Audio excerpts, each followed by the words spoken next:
उसकी गर्दन से उबलने वाले खून की मिकदार से अंदाजा हो रहा था कि जख्म बहुत गहरा और कारी था। उसे तिब्बी इमदाद के लिए अस्पताल ले जाने की कोशिश की जाती, तब भी वो ज्यादा मिकदार में खून जाया होने के सबब जिंदा न रहती। हम पांचों उसके गिर्द खड़े बेबसी से तमाशा देखते रहे और चंद ही मिनट में उसका जिस्म साकत हो गया। ये एक नई मुसीबत गले पड़ गई।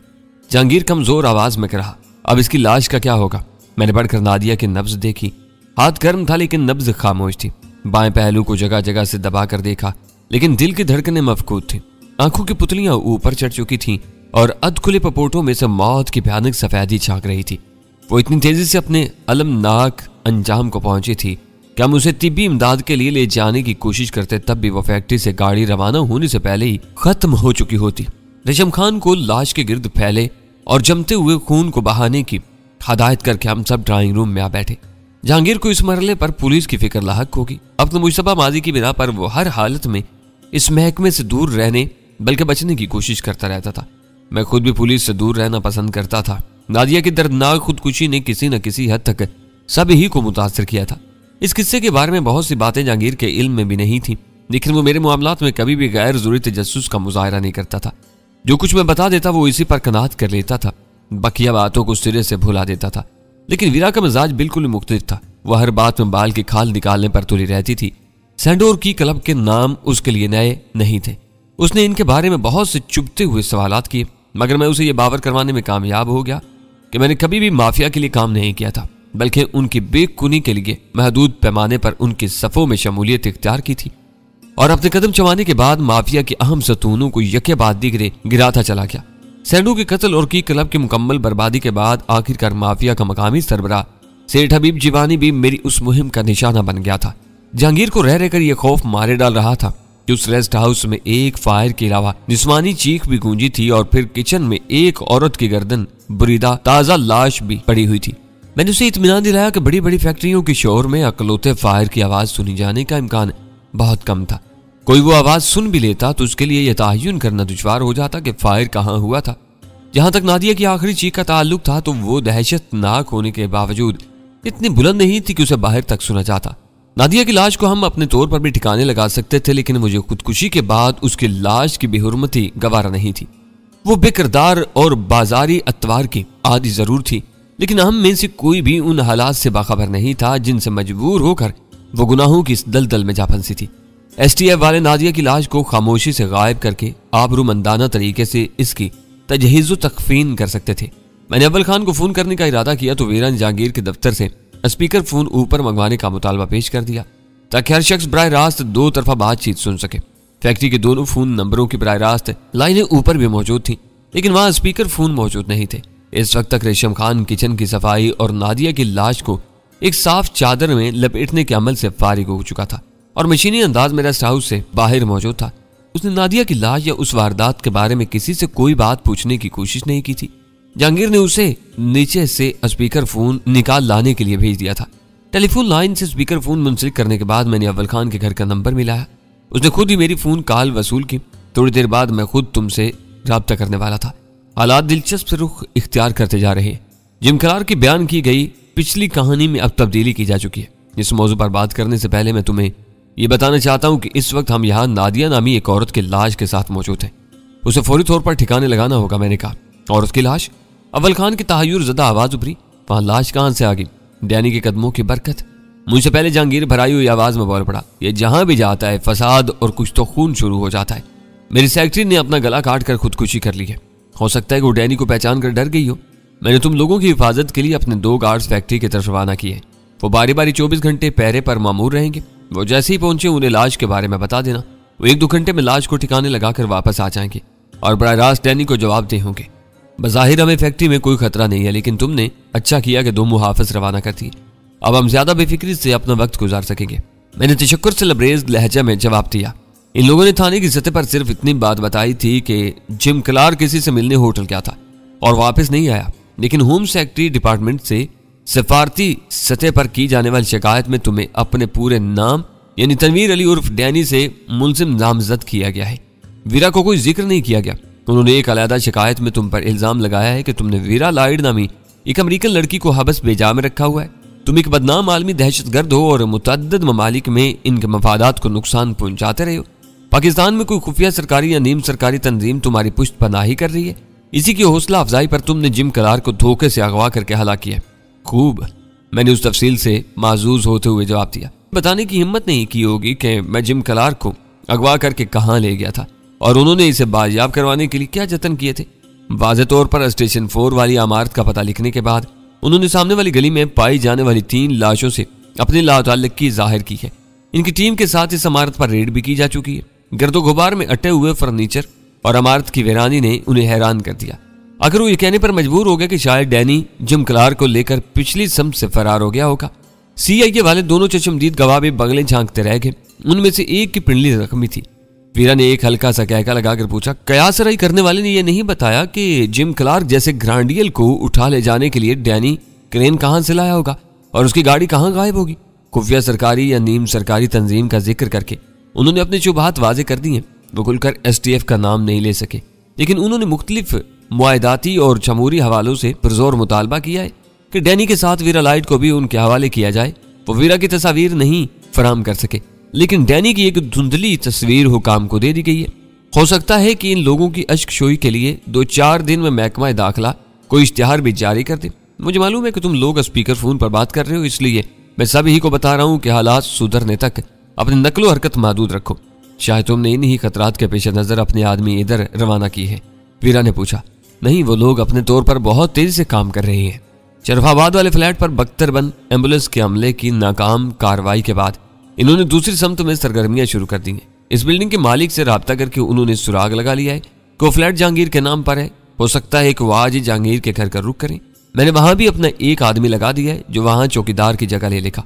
ऐसे हरबे उन्हें आर्जी तौर पर मायूस तो कर सकते हैं, लेकिन वो मुनज़्ज़म अंदाज में काम कर रहे हैं।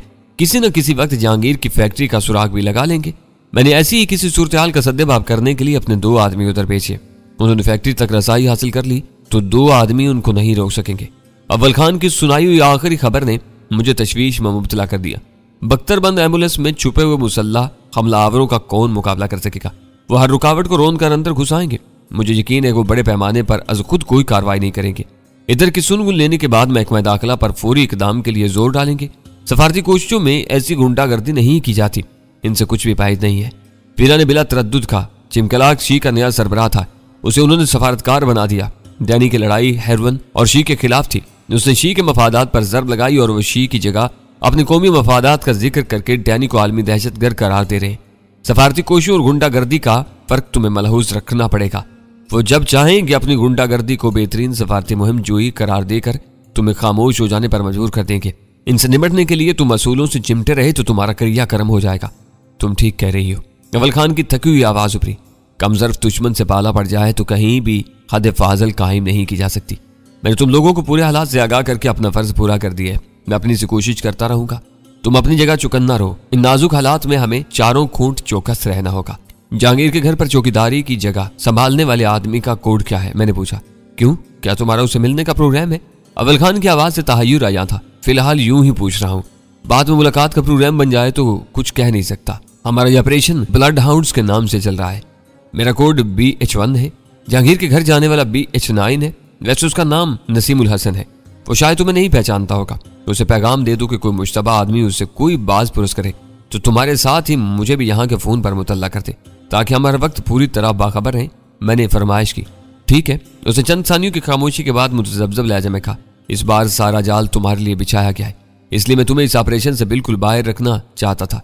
अब तुम इन लोगों में से किसी से राब्ता करना चाहते हो तो तुम्हें भी पासवर्ड इस्तेमाल करना होगा। फोर्स के अंदरूनी मामलात की वजह से मैं इस बार बहुत ज्यादा मोहतात हूँ। मैंने अपने एतमाद के करीबी साथियों को टीम में शामिल किया है। एहतियात के तौर पर तुम मुझे पासवर्ड दे ही दो। मैंने इसरार किया। BH15। एक गहरे सांस के साथ उसकी पुरतशवीश आवाज सुनाई दी। और यहाँ आने वालों के क्या पासवर्ड हैं? मैंने फौरी ख्याल के तहत पूछा। अभी जहांगीर की फैक्ट्री इस ऑपरेशन के दायरे से खारिज है। इन दोनों को कोई नंबर नहीं दिया गया। इसका मतलब है कि तुम्हारे पास नफरी की कमी का कोई मसला नहीं है। वीरा ने अचानक कहा। अल्बर्टो के रखे हुए मुश्तबा आदमियों का क्या रहा? क्या वो अब भी तुम्हारे लिए काम कर रहे हैं? वो अव्वल खान की दुखती रग थी। फोन पर उसके गहरे सांस की आवाज गूंजी। फिर उसने बुझी हुई आवाज में कहा, वो सिर्फ 3 थे। आरिफ सुल्तान शाह के अगवा के चक्कर में मारा गया, मफरूज सरवर पकड़ा गया, उसकी निशानदेही पर एक और काली भेड़ हाथ लगी है। बकिया 2 मुश्तबा आदमी क्लियर हो चुके हैं, लेकिन एहतियातन उन्हें भी हैदराबाद तब्दील कर दिया गया है। वहां वो मजीद 1 हफ्ते तक खुफिया निगरानी में रहेंगे। अब मोतीलाल को मेरी फोर्स में कोई खतरा नहीं मिल सकेगा। क्यों न सुल्तान शाह के छीने हुए ट्रांसमीटर पर मोतीलाल से छेड़छाड़ की जाए। वीरा की ज़हनी रो बहकने लगी। एक वक्त में सारे महाज मत खोलो। अव्वल खान का लहजा तादीबी हो गया। चाहे तुम्हें अंदाजा नहीं कि जिम क्लार्क के कत्ल के बाद यह किस्सा किस डगर पर चल पड़ा है। फिलहाल हमारे लिए यही कजिया काफी है। तुम ठीक कह रहे हो, मैंने उसे इत्तेफाक राय करते हुए कहा। तुम वीरा की तरफ से बेफिक्र हो, ये ज्यादा मुसर हुई तो रोजी बनकर उसे फोन कर लेगी। मोतीलाल बेचारा इससे बात करने के लिए फोन का इंतजार कर रहा होगा। हाँ, मैं तुम्हें यह बताना भूल ही गया था कि जिम क्लार्क और बिल जोन्स पाल के कत्ल के वाकयात भी उठाए जा रहे हैं। गुफ्तगू को इख्तिताम तक ले जाते हुए अव्वल खान को अचानक ही एक अहम बात याद आ गई। इन दोनों के कत्ल की जिम्मेदारी भी तुम पर डाली गई है। वो असल में कौन थे ये सिर्फ हमको मालूम है। सरकारी रिकॉर्ड के मुताबिक वो असले के अमरीकी माहिरीन थे जो हमारे हिसास इलाके से पकड़े जाने वाले बारूदी बंदरों पर तफ्तीश करने हमारी हुकूमत की मदद करने के लिए आए थे। लेकिन उनका मामला तो साफ हो जाना चाहिए था। मैंने चौंक कर कहा, उनके लिए पेशा वराना औजारों के बहाने तबाहशुदा बमों के जो क्रेट आ रहे थे वो उन्हें बेनकाब करने के लिए बहुत काफी थे। तुम ठीक कह रहे हो, लेकिन बहुत से वाकयात हैं हमारी सोची हुई तरतीब के मुताबिक रूनमा नहीं होते। इन दोनों के कत्ल की खबर फैल जाने की वजह से एम्बेसडर एयरपोर्ट पर बमों को आम औजारों से बदल दिया गया था, जिनमें प्लास से पेचकस तक तमाम औजार मौजूद थे। इन क्रेटों को पकड़ने के बावजूद यहाँ वाले कुछ नहीं कर सके। इस किस्से के फौरन बाद ही तुम लोग सरदार पाइंदा गुल के चक्रों में उलझ गए और मैं तुम्हें इस नाकामी के बारे में नहीं बता सका। वो लोग पाकिस्तान में मेरी मुसलसल मौजूदगी से वाकिफ हैं, इसलिए ये सारी इल्जाम तराशियां हो रही हैं। मेरा ख्याल है कि अब मुझे पाकिस्तान से निकलकर चंद भरपूर कार्रवाइयां करनी होगी।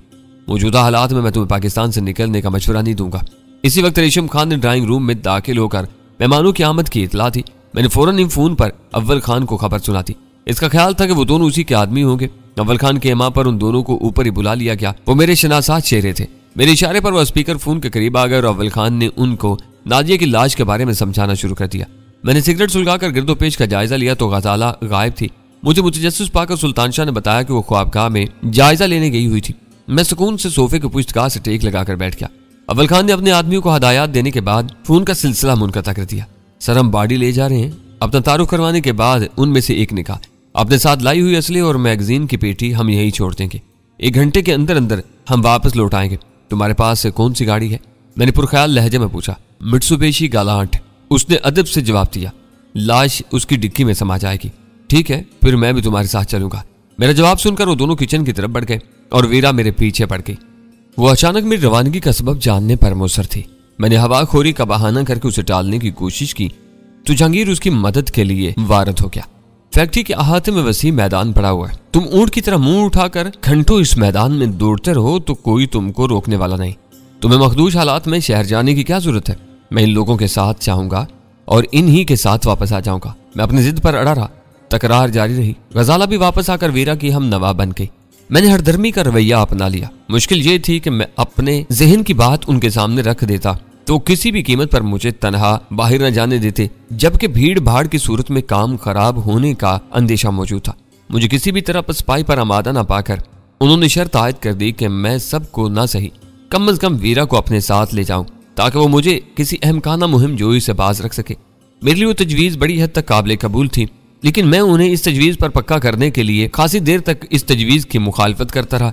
इस दौरान में STF का एक आदमी चादर में लिपटी हुई लाश को अपने चाने पर लाद कर बाहर निकल गया।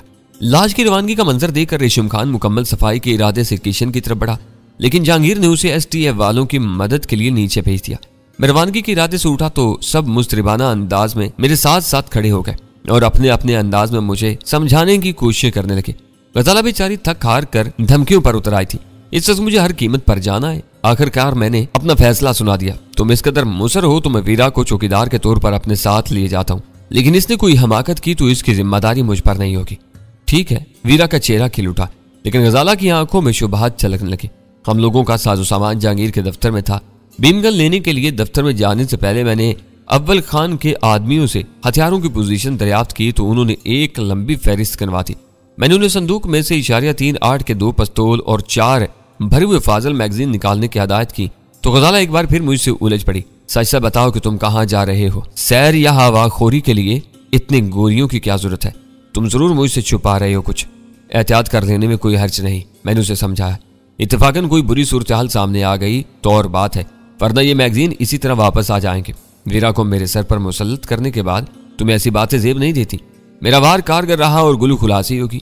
मैंने जहांगीर के दफ्तर में अपना साजो सामान टटोल कर भीमगन तलाश की और उसे जेब में उड़स कर बाहर आ गया। इस वक्त तक नादिया की लाश कार की कुशादा डिक्की में बंद की जा चुकी थी। एसटीएफ वालों को अगली नशिस्तें देकर मैं वीरा के साथ अकबी नशिस्त पर बैठ गया और फाटक खुलते ही गाड़ी रवाना होगी। अब बताओ कि तुम्हारा क्या इरादा है? कुछ देर के बोझल सुकूत के बाद वीरा ने पूछा। मैं बेख्तियार हंस पड़ा। मुझे मालूम था कि तुम्हारी खोपड़ी किसी तकरीबी रास्ते पर चल रही होगी। तुम खुद ही बताओ कि मौजूदा हालात में मैं क्या सोच सकता हूँ। इस वक्त शाम हो चली थी, लेकिन फिजा में काफी रोशनी फैली हुई थी। वीरा चंद सानियों तक गौर से मेरी आंखों में देखती रही, फिर धीमे लहजे में बोली, कौंसल खाने पर हमला या फिर जहांगीर के घर पर घात? मेरी हंसी तेज होगी। तुम्हें ढील देकर मैंने इतना सर पर चढ़ा लिया है कि अब तुम आसानी के साथ मेरे जहन में भी झांक लेती हो। हम रात भीगने तक जहांगीर के घर पर घात लगाकर बैठेंगे और अगर वो लोग आज वहां ना पहुंचे तो तुम क्या करोगे? उसने जवाबी मुस्कुराहट के साथ सवाल किया। नामुमकिन बात है, मैं सोचो। वो जितनी तेजी से चल रहे हैं उन्हें आज ही वहां पहुंचना चाहिए।